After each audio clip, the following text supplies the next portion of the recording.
तो last time हम लोगों ने रुदरफोर्ड एटॉमिक मॉडल पढ़ा था। रुदरफोर्ड एटॉमिक मॉडल के कुछ ड्रॉबैक्स थे, ठीक है। ड्रॉबैक्स कौन कौन से थे? जैसे सबसे पहले ड्रॉबैक्स उसका इलेक्ट्रॉन्स के बारे में था कि उसने कहा था कि भाई इलेक्ट्रॉन जो रहता है वो न्यूक्लियस के सराउंड में रिवॉल्व करता है, लेकिन उसने ये बताया था कि रिवॉल्यूशन की वजह से जो सेंट्रीफ्यूगल फोर्स तैयार होता है, वो सेंट्रीफ्यूगल फोर्स को बैलेंस करने के लिए electrostatic force of attraction present रहता है। इसीलिए जो रिवॉल्व होता है इलेक्ट्रॉन, वो कभी भी अपने ऑर्बिट से बाहर नहीं फेंका जाता है, बराबर है। बट उसमें दिक्कत मैक्सवेल नाम के साइंटिस्ट ने प्रोड्यूस कर ली। उसने ये कहा था कि भाई इलेक्ट्रॉन जो होता है ये एक चार्ज पार्टिकल होता है, और जब कोई चार्ज पार्टिकल रोटेट करता है तो अपनी एनर्जी को हमेशा लूज करते रहता है, और इस तरह से इलेक्ट्रॉन की जब एनर्जी पूरी तरह से लूज हो जाएगी तो फाइनली न्यूक्लियस में आकर वो कोलैप्स हो जाएगा, जिसकी वजह से एटम की जो स्टेबिलिटी रहेगी वो मेंटेन नहीं रहती है। तो ये पहला ड्रॉबैक था। सेकंड ड्रॉबैक उसका ये था कि भाई उसने ये तो बताया था कि इलेक्ट्रॉन जो रहता है वो न्यूक्लियस के सराउंड में ऑर्बिट में प्रेजेंट रहता है, लेकिन उसने ये नहीं बताया था कि different different electrons different different orbits में होते हैं, और वो डिफरेंट डिफरेंट ऑर्बिट्स में जब इलेक्ट्रॉन रहेंगे उन सारे इलेक्ट्रॉन्स की डिफरेंट डिफरेंट रहेंगी, ये वो एक्सप्लेन नहीं कर पाएगा। और तीसरी और सबसे इंपॉर्टेंट चीज वो ये एक्सप्लेन नहीं कर पाया था कि उसने हाइड्रोजन स्पेक्ट्रम को एक्सप्लेन नहीं किया था। तो ये जो थर्ड वाली चीज है हाइड्रोजन स्पेक्ट्रम, अब ये हाइड्रोजन स्पेक्ट्रम क्या होता है, इसको अगर आपको बेटा समझना है तो हमको सबसे पहले लाइट के बारे में डिस्कस करना पड़ेगा। Light, okay, done. सो आप लोगों को पता है कि लाइट एक्चुअल में क्या होता है? आपको दिखाई दे रहा है ना मैं जो लिख रहा हुआ? राइट, हाँ। तो लाइट क्या होता है? तो देखिए आप लोग, अगर मैंने पूछा कि भाई लाइट क्या होता है, लाइट रेज होती है या फिर लाइट पार्टिकल्स होता है, तो आप क्या कहेंगे बताइए? क्या होती है? लाइट रेज होती है या पार्टिकल्स होती है? बराबर है। तो लाइट ये रेज होती है, ये सबसे पहली बार हम लोगों को न्यूटन्स ने बताया था, ठीक है। न्यूटन्स ने एक्सप्लेन किया था वेव नेचर, रेज की जगह मैं यहाँ पर वेव बोल देता हूँ। तो न्यूटन्स ने सबसे पहले वेव नेचर ऑफ लाइट को एक्सप्लेन किया था, ठीक है। और उसको एक्सप्लेन करने के लिए बहुत सारी जो वेव प्रॉपर्टीज होती है लाइट की, जैसे क्या होते हैं पर्टिकुलरली, सॉरी मैं कुछ अलग बोल गया, सॉरी। हाँ एग्जैक्टली, न्यूटन जो था इसने एक्सप्लेन किया गया था कि जो लाइट होती है ये एक वेव होता है, वेव नेचर होता है, और वेव नेचर होने की वजह से जो पर्टिकुलरली कुछ फिनोमिनन होते हैं लाइट की, जैसे लाइट की फिनोमिनन में आप लोगों ने कुछ नाम पता होंगे आप लोग को, जैसे लाइट रिफ्लेक्शन प्रोड्यूस करता है, लाइट रिफ्रैक्शन भी प्रोड्यूस करता है, ये पता है ना आप लोगों को? आया ना? हाँ सर। बराबर है, रिफ्रैक्शन प्रोड्यूस करता है, राइट। और ये चीज हम लोग को न्यूटन्स ने बताया था। न्यूटन्स ने ये एक्सप्लेन किया था कि light actually wave in nature होता है, क्योंकि वो रिफ्लेक्शन और रिफ्रैक्शन जैसे क्या करता है, प्रोड्यूस करता है प्रॉपर्टीज। बट इसके अलावा लाइट सिर्फ रिफ्रैक्शन ही प्रोड्यूस नहीं कर रहा था, लाइट जो था रिफ्लेक्शन और रिफ्रैक्शन के अलावा वो और अदर प्रॉपर्टी भी प्रोड्यूस करता था, लाइक डिफ्रैक्शन, इंटरफेरेंस। ये दो पर्टिकुलरली प्रॉपर्टीज थी, ये भी लाइट प्रोड्यूस करता है। बट ये दो प्रॉपर्टीज जो थी, ये प्रॉपर्टीज को जो न्यूटन्स था वो एक्सप्लेन नहीं कर पाया था। समझ में आ रहा है? न्यूटन्स ने कौन से प्रॉपर्टीज को एक्सप्लेन किया था? रिफ्लेक्शन और रिफ्रैक्शन, जो किसके वजह से प्रोड्यूस होती है? वेव नेचर ऑफ लाइट की वजह से प्रोड्यूस होती है, और ये प्रॉपर्टीज को न्यूटन ने एक्सप्लेन किया था। बट लाइट रिफ्लेक्शन और रिफ्रैक्शन के अलावा और भी प्रॉपर्टीज शो करता है, लाइक डिफ्रैक्शन और इंटरफेरेंस नाम की प्रॉपर्टी। तो ये जो प्रॉपर्टीज होती है ये आप लोगों का न्यूटन एक्सप्लेन नहीं कर पाया था। द रीजन बिहाइंड दैट, क्योंकि ये जो पर्टिकुलरली प्रॉपर्टीज होती है लाइट की, ये पार्टिकुलेट नेचर की वजह से होता है। किसके नेचर की वजह से होता है? पार्टिकुलेट नेचर ऑफ लाइट की वजह से होता है। लेकिन न्यूटन्स ने हम लोग को क्या बोला था, जो आप लोगों ने कहा कि लाइट सिर्फ और सिर्फ क्या होता है नेचर में? लाइट क्या होता है नेचर में? सिर्फ और सिर्फ वेव के फॉर्म में होता है, बराबर है, डन। लेकिन हम लोग को पता है कि लाइट वेव जो फॉर्म में न होकर पार्टिकुलर नेचर का भी होता है, क्योंकि वो डिफ्रैक्शन और रिफ्रैक्शन जैसी, सॉरी, डिफ्रैक्शन और इंटरफेरेंस जैसी प्रॉपर्टीज को भी शो करता है। इसका मतलब लाइट जो होता है वो नेचर में कौन सा होता है? पार्टिकुलेट भी होता है, ये हम लोगों को ध्यान में आना चाहिए, बराबर है। तो एक्चुअल में क्या था कि ये जो पर्टिकुलरली प्रॉपर्टीज थी, ठीक है, कार्पुस्कुलर थ्योरी, न्यूटन ने जो पर्टिकुलरली थ्योरी प्रपोज की थी, that theory was called as a corpuscular theory of light, ठीक है, इसको क्या नाम दिया गया था, कार्पुस्कुलर थ्योरी ऑफ लाइट नाम दिया गया था, बराबर है। लेकिन इसके बाद में जो पर्टिकुलरली ये प्रॉपर्टीज ने ये एक्सप्लेन कर दिया कि लाइट जो होता है वो पर्टिकुलर इन नेचर में होता है, और ये वाली चीज जो थी ये हमारे एक साइंटिस्ट ने एक्सप्लेन किया था जिसका नाम था हाइजीन, ओके, हाइजीन ने एक्सप्लेन किया था। और हाइजीन ने जो पर्टिकुलरली थ्योरी प्रपोज की थी उस थ्योरी का नाम था वेव थ्योरी ऑफ लाइट, उस थ्योरी का नाम क्या था, वेव थ्योरी ऑफ लाइट नाम था, समझ में आ रहा है। तो ध्यान में रखना, न्यूटन के थ्योरी का नाम क्या था, न्यूटन के थ्योरी का नाम क्या था, Corpuscular theory of light. Corpuscular theory था, बराबर है। Theory of light. हाँ, और उसके बाद में नेक्स्ट थ्योरी किसने दी थी, हमारे हाइजीन ने। और हाइजीन के थ्योरी का नाम क्या था, Wave theory of light. Wave theory of, theory of light. Okay. फिर ये दो पर्टिकुलरली मतलब वेव थ्योरी ऑफ लाइट ज्यादातर आगे बढ़ती गई, ठीक है, न्यूटन के थ्योरी को रिजेक्ट किया गया और वेव थ्योरी ऑफ लाइट को ज्यादातर माना गया। लेकिन इसके बाद में फिर एक और साइंटिस्ट आ गया था, ठीक है, उस साइंटिस्ट का नाम था मैक्सवेल, ओके। तो मैक्सवेल साइंटिस्ट ने क्या कहा था, मैक्सवेल साइंटिस्ट ने ये कहा था कि कोई भी जो पर्टिकुलरली लाइट होती है, ये लाइट में दो कंपोनेंट्स होते हैं, लाइट में क्या होते हैं, दो कंपोनेंट्स होते हैं, ठीक है। और वो दो कंपोनेंट्स होता है, एक होता है मैग्नेटिक कंपोनेंट, ओके, और दूसरा कंपोनेंट जो होता है वो इलेक्ट्रिक कंपोनेंट होता है, ठीक है। मतलब मैग्नेटिक फील्ड भी होता है लाइट का और इलेक्ट्रिक फील्ड भी होता है। ये हमको किसने बताया था, मैक्सवेल ने बताया था। ध्यान में रखना, मैक्सवेल ने क्या बताया था कि लाइट में दो कंपोनेंट होता है, एक इलेक्ट्रिक कंपोनेंट होता है और एक मैग्नेटिक कंपोनेंट होता है।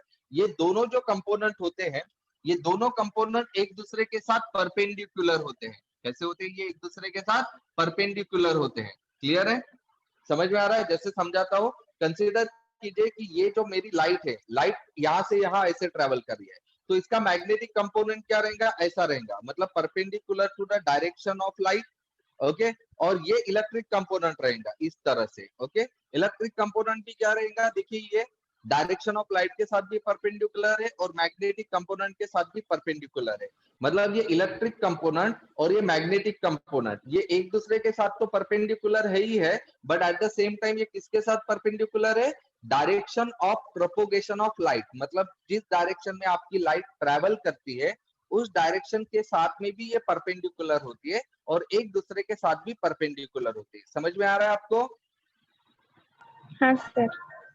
राइट। तो ये हम लोगों को किसने बताया था, मैक्सवेल ने बताया था। तो इस तरह से मैक्सवेल ने क्या बताया था कि कोई भी जो पर्टिकुलरली लाइट होती है, ये लाइट में जो रेज होती है इसको हम इलेक्ट्रोमैग्नेटिक रेज कहते हैं। कौन से रेडिएशन कहते हैं, वो लाइट में रहने वाले को इलेक्ट्रोमैग्नेटिक रेडिएशन। समझ में आ रहा है, हाँ सर। राइट। तो इलेक्ट्रोमैग्नेटिक रेडिएशन होते हैं, लाइट में जो रेज होती है वो रेडिएशन एक्चुअली इलेक्ट्रोमैग्नेटिक रेडिएशन होता है। इसके बारे में हमको जानकारी किसने दी थी, किसने जानकारी दी थी, मैक्सवेल।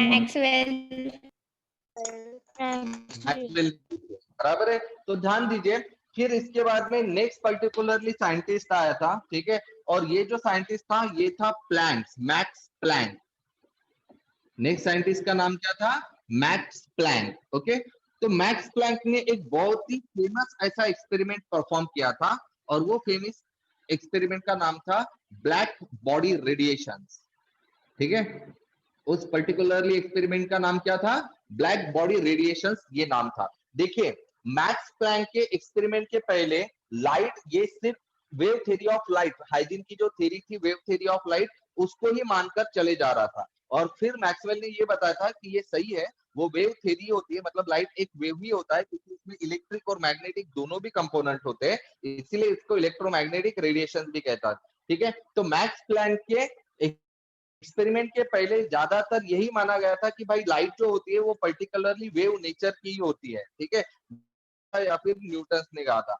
बट लेटर ऑन जब मैक्स प्लैंक ने अपना फेमस एक्सपेरिमेंट परफॉर्म किया ब्लैक बॉडी रेडिएशन, ठीक है, तो उससे एक बार उसने वापस एक बार क्या कर लिया, ये एक्सप्लेन किया कि लाइट जो होता है वो सिर्फ वेव इन नेचर न होकर वो कैसा होता है, पार्टिकुलेट इन नेचर भी होता है। ओके, ध्यान में रखना। मैक्स प्लैंक की वजह से वापस दोबारा हम लोगों को ये मानना पड़ा कि लाइट ये सिर्फ वेव ना होकर पार्टिकुलेट इन। सर आप पॉज हो गए। सर आप पॉज हो गए।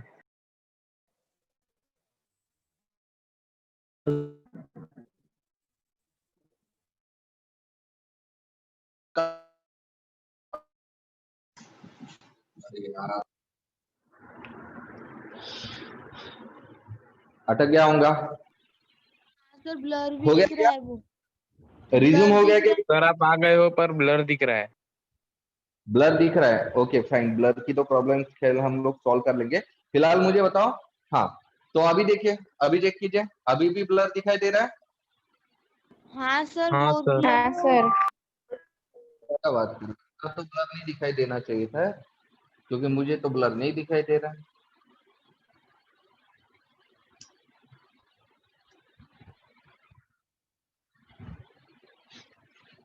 अभी भी ब्लर ही दिखाई दे रहा है क्या?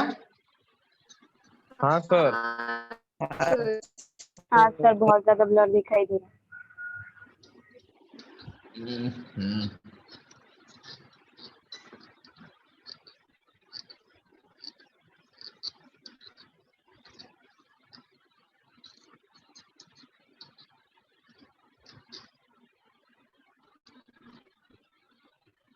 अब चेक कीजिए कैसे दिखाई दे रहा है।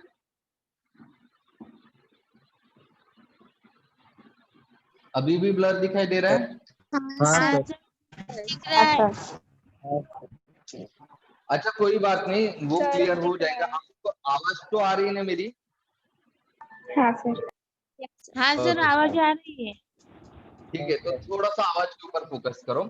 तो मैक्स प्लैंक के एक्सपेरिमेंट्स के बाद में ये पता चला कि भाई लाइट जो होती है वो एक्चुअली ड्यूल नेचर का होता है। ड्यूल नेचर मतलब उसके दो नेचर होते हैं, ठीक है। तो दो नेचर कौन से होगा, एक तो उसका वेव नेचर भी होता है और दूसरा वो कौन से नेचर का होता है, पार्टिकुलेट नेचर का भी होता है। समझ में आ रहा है? क्लियर है? ओके, तो मैक्स प्लैंक के एक्सपेरिमेंट के बाद में ये माना गया कि लाइट ये ड्यूल नेचर का होता है, वो पार्टिकुलेट नेचर का भी होता है और वेव नेचर का भी होता है। तो ये ध्यान में आ रहा है आपके? हाँ सर। तो ध्यान में रखना, लाइट का नेचर क्या है, पार्टिकुलेट है या वेव है? दोनों भी है। दोनों भी है।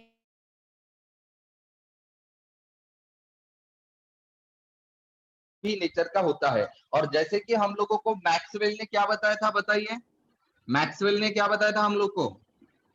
Light is electromagnetic radiation. Magnetic field और लाइट जो होती है, लाइट किससे बने हुए रहती है, इलेक्ट्रोमैग्नेटिक रेडिएशन से बने रहते हैं, बराबर है। हाँ लाइट जो रहती है उसमें क्या होते हैं, इलेक्ट्रोमैग्नेटिक रेडिएशन रहते हैं। अब ये जो इलेक्ट्रोमैग्नेटिक रेडिएशन होती है, ठीक है, इनकी जो वेवलेंथ होती है, वेवलेंथ का मतलब पता है आप लोग को क्या होता है, what exactly mean by the wavelength? Wavelength पता है या नहीं पता है? पता है। पता है, बताओ क्या होता है वेवलेंथ। अगर कंसीडर करो लाइट हमारी इस डायरेक्शन में जा रही है, ओके, तो लाइट प्रोपोगेट कुछ इस तरह से करेगी, गॉट इट? ये क्या है, हाँ, लाइट का प्रोपोगेशन है। तो आप देख पा रहे हो कि यहाँ पर दो चीज है, ठीक है, एक चीज है ऊपर जा रही है और एक ऐसा जो वेव है वो नीचे आ रहा है। एक वेव ऊपर जा रहा है और एक वेव नीचे आ रहा है, बराबर है। तो जो ऊपर जाने वाला वेव होता है उसको हम इन फेज कहते हैं, इन फेज वेव मतलब फेज के अंदर वाला वेव। और जो नीचे जाने वाला वेव है उसको हम कहते हैं फेज के बाहर जाने वाला वेव मतलब out of phase wave. Okay, तो ये जो पर्टिकुलरली वेव होता है, इस वेव का जो टॉप मोस्ट पॉइंट होता है, ठीक है, राइट, ऊपर जाने वाला, इसको ना हम क्रस्ट कहते हैं। क्या कहते हैं इसको हम? क्रस्ट कहते हैं। और जो नीचे पर्टिकुलरली टॉप मोस्ट बिलो, मतलब बिलो मोस्ट पोजीशन होता है, इसको हम ट्रफ कहते हैं। क्या कहते हैं इसको हम?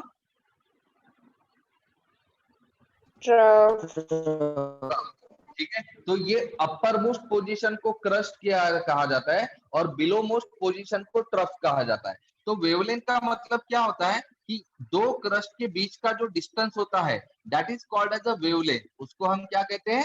वेवलेंथ कहते हैं। Okay, it is represented by the symbol lambda. ठीक है, इसको हम कैसे रिप्रेजेंट करते हैं? By the symbol lambda. Clear है? Lambda. हाँ सर। हाँ, लैम्बडा। Okay, done. तो ये होता है वेवलेंथ। तो इलेक्ट्रोमैग्नेटिक रेडिएशन में काफी सारी रेज होती है, कोई एक ही पर्टिकुलर रेज नहीं होती। मतलब अगर ये सोर्स है ऑफ लाइट, तो इसमें से जैसे देखिए बचपन में आप लोगों ने सूरज निकाला होगा इस तरह से, बराबर है? सूरज अगर हम निकाल दे तो कुछ इस तरह से निकाल देना, हाँ सर। राइट? मुझे बताओ, ये जो लाइंस निकालते हो, ये छोटी बड़ी निकालते हो या सब इक्वल लेंथ की लाइन निकालते हो? छोटी बड़ी। छोटी बड़ी। छोटी बड़ी छोटी बड़ी. इक्वल लेंथ की क्यों नहीं निकालते हो आप लोग? सोचा नहीं हमने कभी, हाँ ना?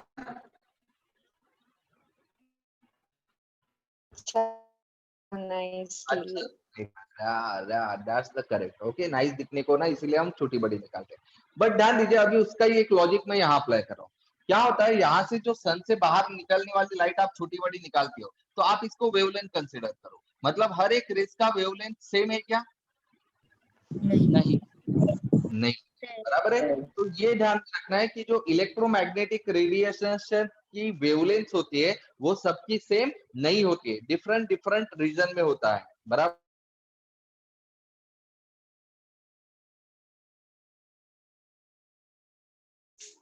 सर आप पॉज हो गए। सर आप पहले की तरह पॉज। सर आप पॉज हो गए।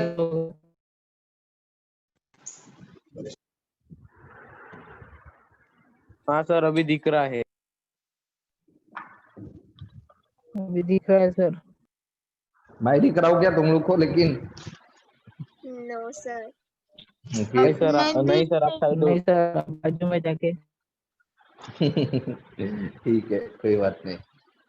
तो ध्यान में रखना, तो क्या होता है, जो इलेक्ट्रोमैग्नेटिक रेडिएशंस होती है, मतलब हमारी लाइट्स होती है, इनमें बहुत डिफरेंट डिफरेंट रेज होती है और हर रेज की वेवलेंथ जो होती है वो डिफरेंट डिफरेंट होती है। ठीक है, तो हम क्या करते हैं, ये सारी पर्टिकुलरली रेज जो निकलती है इनको हम कैटेगराइज कर लेते हैं into many regions. Okay, according to their wavelength, wavelength के हिसाब से उसके डिफरेंट डिफरेंट हम क्या करते हैं, कैटेगराइजेशन कर लेते हैं। जैसे for example cosmic rays,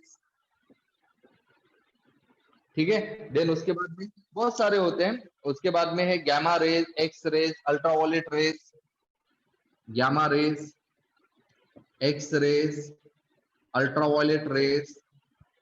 okay, उसके बाद में फिर नेक्स्ट होता है विजिबल लाइट।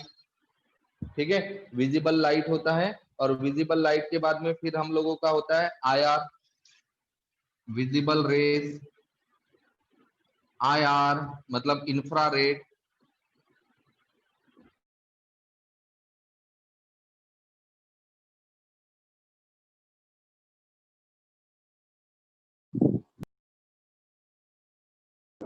सर आप फिर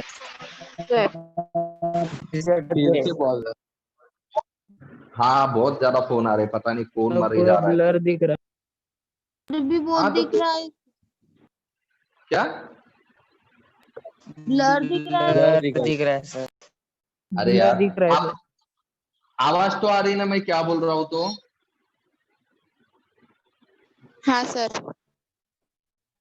मैंने कहा कि डिफरेंट डिफरेंट इलेक्ट्रोमैग्नेटिक रेडिएशंस के वेवलेंथ डिफरेंट डिफरेंट होते हैं और फिर on the basis of its wavelength, okay, on the basis of their wavelength हम क्या करते हैं, उनको डिफरेंट डिफरेंट क्लासेस में क्लासिफाई करते हैं। डिफरेंट क्लासेस में क्या करते हैं, क्लासिफाई करते हैं। समझ में आ रहा है? Yes.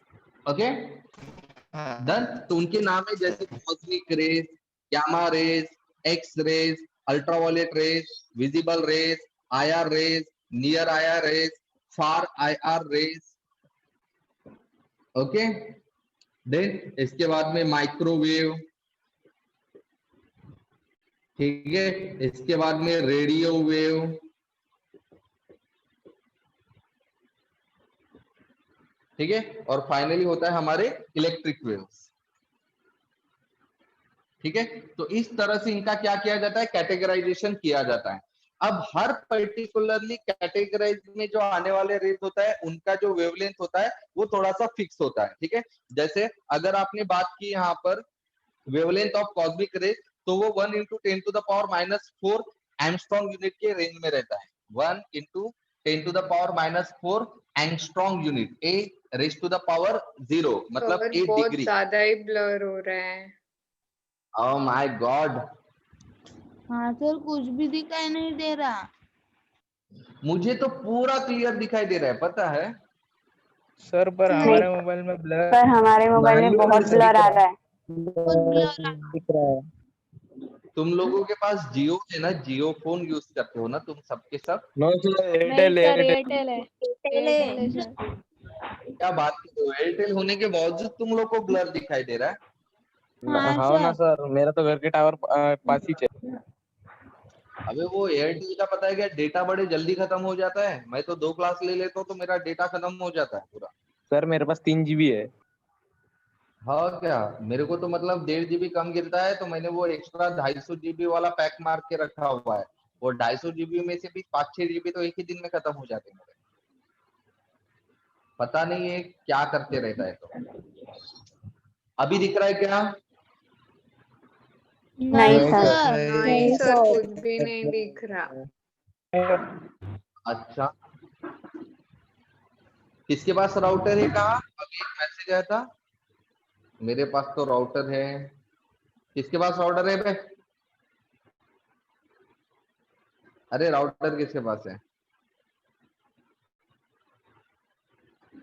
किसके पास राउटर है? स्वराज के पास राउटर है, शालिनी के पास भी राउटर है।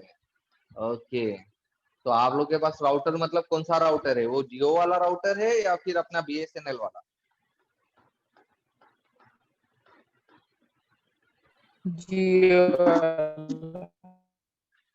जियो वाला है क्या? एयरटेल परसोना, ये एयरटेल परसोना क्या होता है रे स्वराज? मेरे को भी चेक करना पड़ेगा। शालिनी तेरे पास भी एयरटेल का राउटर है क्या? कहाँ मिलता है ये एयरटेल का राउटर? मैं सोच रहा हूँ लेने के लिए। सर मेरे पापा के पास ही है। सर अभी मतलब क्लियर दिख मेरे रहा है पापा, थोड़ा सर बहुत। अभी दिखाई दे रहा है मतलब मेरे क्लियर। पापा के। अभी क्लियर दिखाई दे रहा है? That's good. हाँ हाँ, तो मैंने क्या कहा था कि डिफरेंट डिफरेंट जो हमने कैटेगरीज किए हुए इलेक्ट्रोमैग्नेटिक रेडिएशंस के, इनके वेवलेंथ अलग अलग होते हैं। जैसे फॉर एग्जांपल कॉस्मिक रेज का वेवलेंथ 1 × 10⁻⁴ एंगस्ट्रॉम यूनिट होता है। एंगस्ट्रॉम यूनिट, ध्यान में रखना, एंगस्ट्रॉम यूनिट।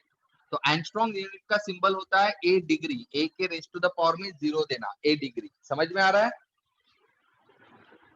समझ में आ रहा है आपको? तो उसी तरह से गामा रेज का जो रेडिएशंस का एंगस्ट्रॉम होता है वो 1 × 10⁻⁻² एंगस्ट्रॉम यूनिट होता है, ठीक है। देन एक्स रेज का 1 एंगस्ट्रॉम यूनिट होता है।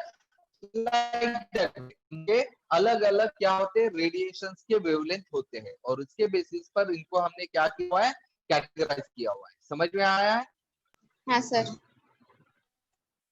Okay done. तो आपको ये ध्यान में रखना है कि भाई इलेक्ट्रोमैग्नेटिक रेडिएशंस के वेवलेंथ अलग अलग होते हैं, ठीक है, और उनके वेवलेंथ के हिसाब से उनको अलग अलग क्लासेस में हम लोगों ने कैटेगराइज किया हुआ है।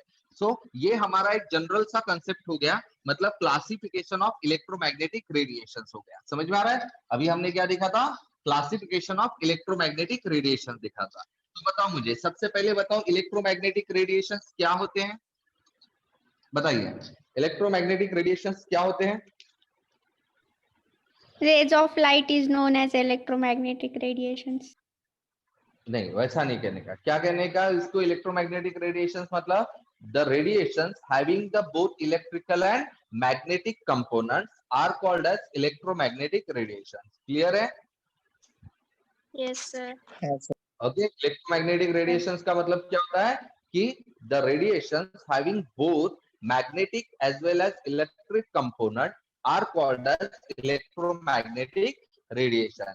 फिर इलेक्ट्रोमैग्नेटिक रेडिएशंस की डेफिनेशन के बाद में हम लोगों ने अभी जो बात की थी वो थी इलेक्ट्रोमैग्नेटिक रेडिएशन या इलेक्ट्रोमैग्नेटिक वेव्स, कुछ भी कहिए उसको। हाँ, तो इसके डेफिनेशन के बाद में जो सेकंड चीज हम लोगों ने देखी है वो है इसका क्लासिफिकेशन। सर फिर से ब्लर दिखाई दे रहा है। अब तो ना हाँ सर, आप भी ब्लर आप दिख भी रहे नहीं हो। दिखाई दे रहे सर अब तो। हाँ, सर मुझे भी पूरा ब्लर हो गया। हाँ, मैं खुद को ब्लर दिखाई दे रहा हूँ। वैसे ब्लर अच्छा दिखता हूँ मैं। हाँ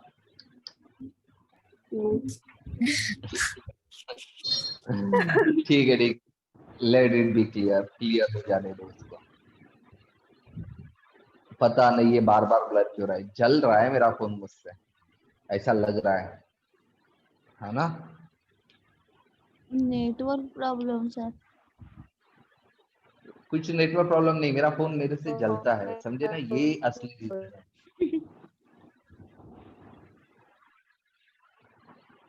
अरे तेरी तो, अबे मेरा तो you have use 100% of your daily data, इसीलिए वो ब्लर हो गया। रुको अभी वो एक्स्ट्रा वाला ऐड हो जाएगा। अभी मेरा पूरा डेटा एग्जॉस्ट हो गया, देखा मैंने बोला ना, सेकंड दूसरी भी क्लास नहीं हो पाई यार आज तो।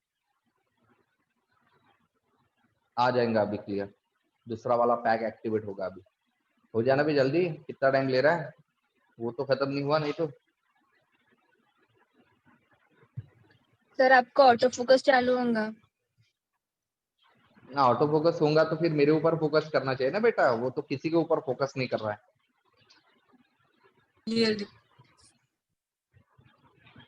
तेरी तो दिमाग खराब, आज पढ़ाने देगा ही नहीं मेरे को ये।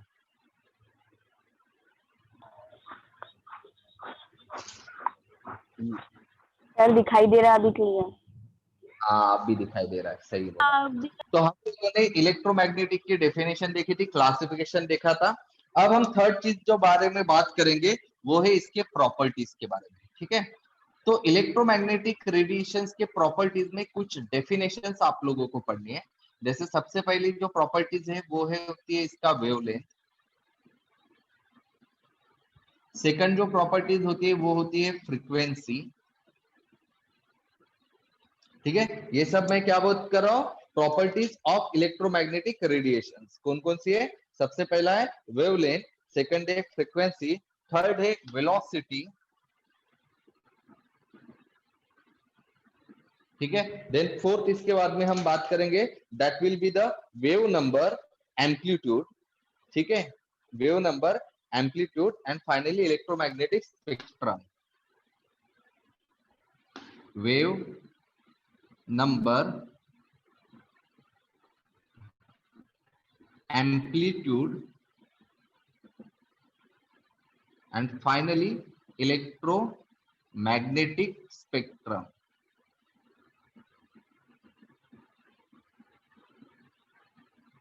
ठीक है। तो ये 6 प्रॉपर्टीज होती है किसी भी इलेक्ट्रोमैग्नेटिक रेडिएशंस की।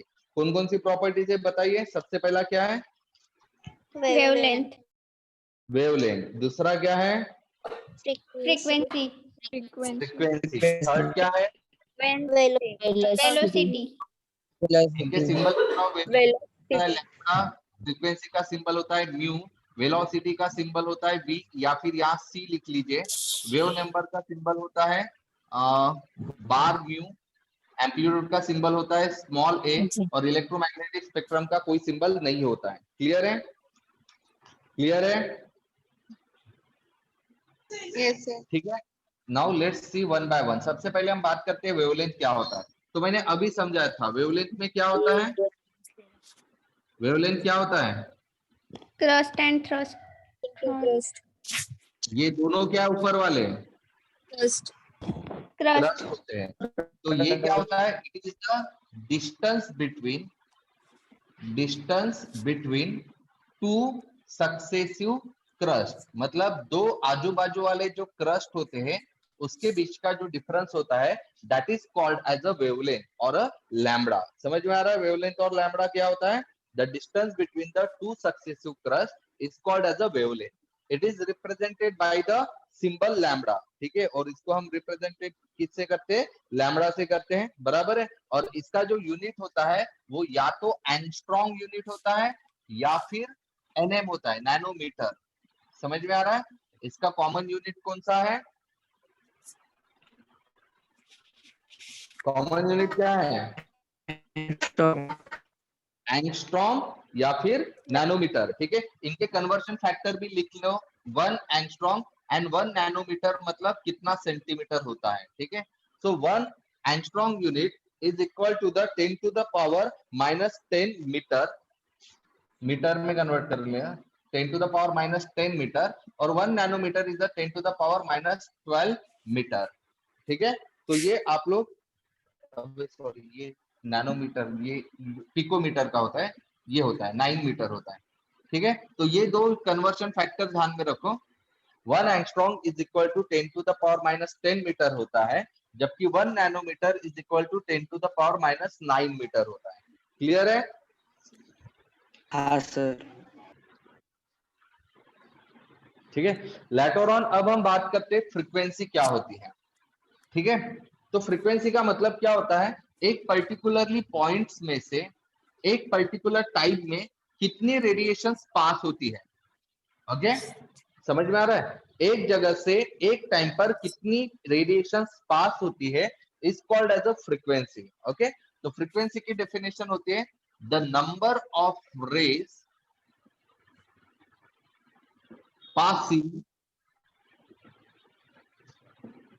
through the center, passing through a point at a given time, at a given time, ठीक है। ये इसकी डेफिनेशन होती है, the number of rays passing through a point at a given time. जैसे देखिए फ्रीक्वेंसी वर्ड हम काफी फ्रीक्वेंटली यूज करते हैं, फ्रीक्वेंटली यूज करना मतलब बार बार यूज करना बोलते हैं ना, समझ में आ रहा है? फ्रीक्वेंसी, जैसे आप लोग को पूछा गया कि भाई भद्रावती से चंद्रपुर में बसेस की फ्रीक्वेंसी क्या है, तो आप क्या कहेंगे? बहुत ज्यादा फ्रीक्वेंसी। बहुत ज्यादा फ्रीक्वेंसी क्या है? मतलब बहुत कम टाइम में बहुत ज्यादा बसेस जाती है,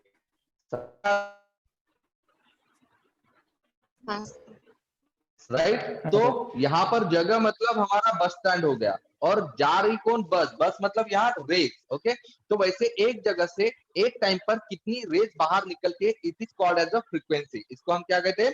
फ्रीक्वेंसी कहते हैं। समझ में आ रहा है? यस हाँ सर। सर। Okay, done. तो इसका जो सिंबल होता है वो होता है न्यू, इसका नाम है न्यू, NU, न्यू। ओके, जो देखिए V जैसे लिखा जाता है। ओके, और इसका जो यूनिट होता है वो होता है हर्ट्ज, यूनिट इज हर्ट्ज। ये सिंबल होता है हर्ट्ज का। समझ में आ रहा है? हाँ सर। Okay, later on now move on to the third property, that is the velocity. तो वेलोसिटी आप लोग को पता ही होता है, क्या होता है वेलोसिटी का मतलब? The distance travelled by a rays in a 1 second.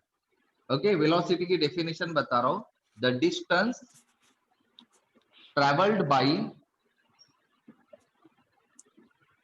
Race in a 1 second.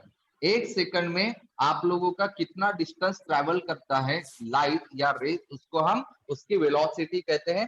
It is represented by the symbol c, और इसकी जो वैल्यू होती है वो फिक्स होती है। कितनी होती है? 3 × 10⁸ मीटर पर सेकंड। वेलोसिटी ऑफ लाइट हमेशा फिक्स होती है। कितनी होती है वेलोसिटी ऑफ लाइट?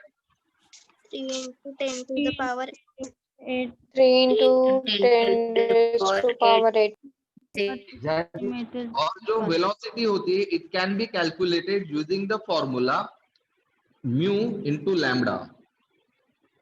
ओके, ये फॉर्मूला ध्यान में रखना। क्या होता है formula? C equals to mu into lambda, right. अब इसके बेसिस पर हम वेवलेंथ का फॉर्मूला निकाल सकते हैं। तो बताओ वेवलेंथ का फॉर्मूला क्या होगा? Lambda will be equals to, बताओ इससे वेवलेंथ का फॉर्मूला बताओ। C into C इनटू क्या? C by by V. C by mu. और फिर फ्रीक्वेंसी का भी फॉर्मूला हम निकाल सकते हैं इससे, क्या होगा फ्रीक्वेंसी का फॉर्मूला म्यू इक्वल्स टू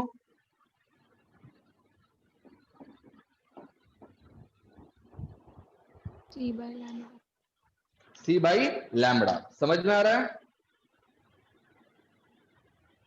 हाँ सर।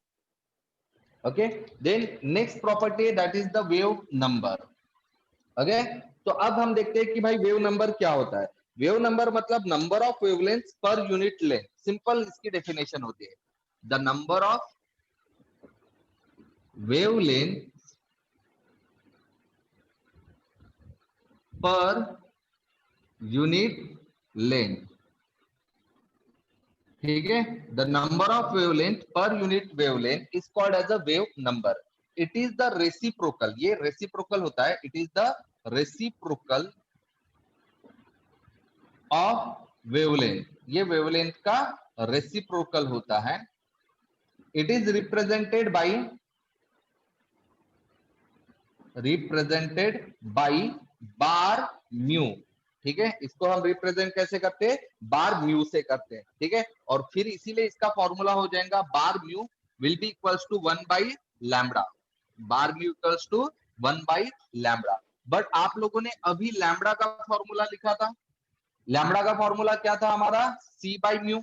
तो इसीलिए बार म्यू का फॉर्मूला क्या होगा, म्यू बाई सी। समझ में आ रहा है? हाँ सर।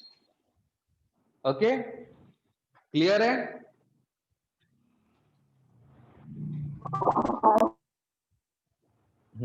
अब फाइनली आ रहा है हमारा एम्पलीट्यूड।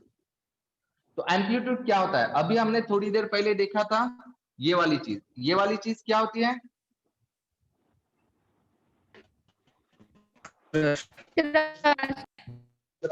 और ये नीचे वाली क्या होता है,